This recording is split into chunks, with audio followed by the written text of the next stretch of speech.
மனைவி மற்றும் மகன்களை பிரிஞ்சு தனியா வாழ்ந்து வந்தவரை காதலிச்சு இரண்டாவது திருமணம் செஞ்சிருக்காங்க இங்க ஒரு கிராமத்து பெண். ஆனா சொத்துக்காக தான் தந்தைய வளைச்சு போட்டதா முதல் மனைவியின் கண்கள் நினைச்சதால நடந்திருக்கு இந்த படுபயங்கர கொலை.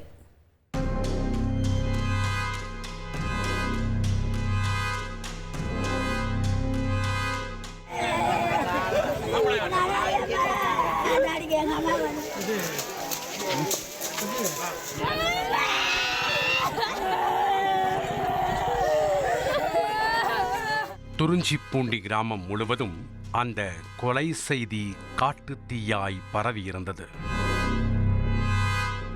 ஊர் மத்தியில் இருந்த விவசாய கிணற்றை கட்டுப்பாட்டிற்குள் எடுத்துக்கொண்ட தீயணைப்பு வீரர்கள் அதற்குள் கொலை செய்யப்பட்டவரின் சடலத்தை தேடி உள்ளனர்.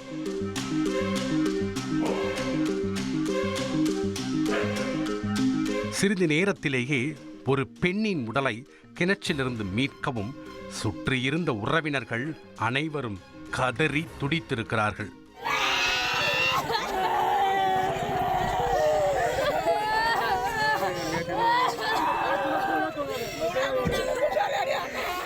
தகவல் அறிந்து சம்பவ இடத்திற்கு விரைந்து வந்த விழுப்புரம் காவல் கண்காணிப்பாளர் சரவணன் விசாரணையை தீவிரப்படுத்தியுள்ளார்.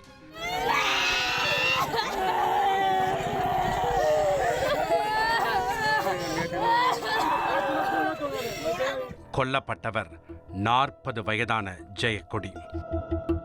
விழுப்புரம் மாவட்டம் மேல்மலையனூர் தாலுகாவில் உள்ள துறிஞ்சிப்பூண்டி கிராமத்தைச் சேர்ந்தவர்.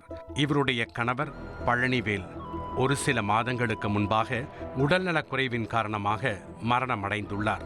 கணவர் உயிரோடு இருந்தவரை நிம்மதியாக நகர்ந்து கொண்டிருந்த ஜெயக்கொடியின் வாழ்க்கையில் அவர் மறைவிற்கு பிறகு புயல் வீசத் தொடங்கியிருக்கிறது. காரணம், ஜெயக்கொடி பழனிவேலின் இரண்டாவது மனைவி. ஆம், 10 வருடங்களுக்கு முன்பே பழனிவேலின் முதல் மனைவி விருதாம்பாள் கணவரை பிரிந்து சென்று 2 மகன்களோடு திண்டுக்கல்லில் செட்டில் ஆகியிருக்கிறார். ஆனால் பழனிவேலின் பேரில் துறிஞ்சிப்பூண்டி கிராமத்தில் விவசாய நிலம் மற்றும் அசையா சொத்துக்கள் இருந்துள்ளது.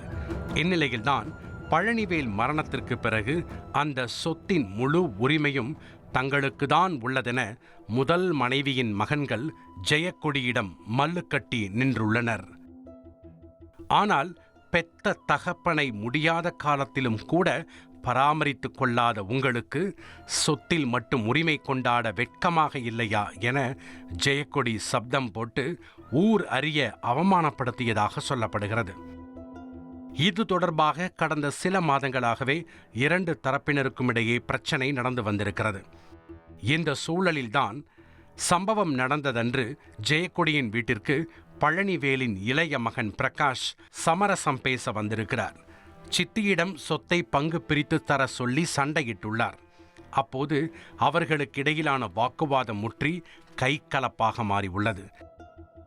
ஒரு கட்டத்தில் ஆத்திரத்தின் உச்சிக்கே சென்ற பிரகாஷ் அருகில் இருந்த கல்லால் சித்தியின் தலையில் ஓங்கி அடித்திருக்கிறார். மூச்சு பேச்சின்றி சரிந்த ஜெயக்கொடி சம்பவ இடத்திலேயே உயிரிழந்துள்ளார். இதன் தொடர்ச்சியாக கொலையை மறைக்க திட்டம் போட்ட பிரகாஷ் ஜெயக்கொடியின் உடலில் கல்லை கட்டி சடலத்தை விவசாய கிணற்றில் வீசிவிட்டு தப்பியோடியிருப்பது விசாரணையில் தெரிய வந்திருக்கிறது. நடந்த சம்பவம் தொடர்பாக கொலை வழக்கு பதிவு செய்த போலீசார் தலைமறைவாக இருந்த பிரகாஷை கைது செய்து அவரை நீதிமன்றத்தில் ஆஜர்படுத்தி சிறையில் அடைத்துள்ளனர்.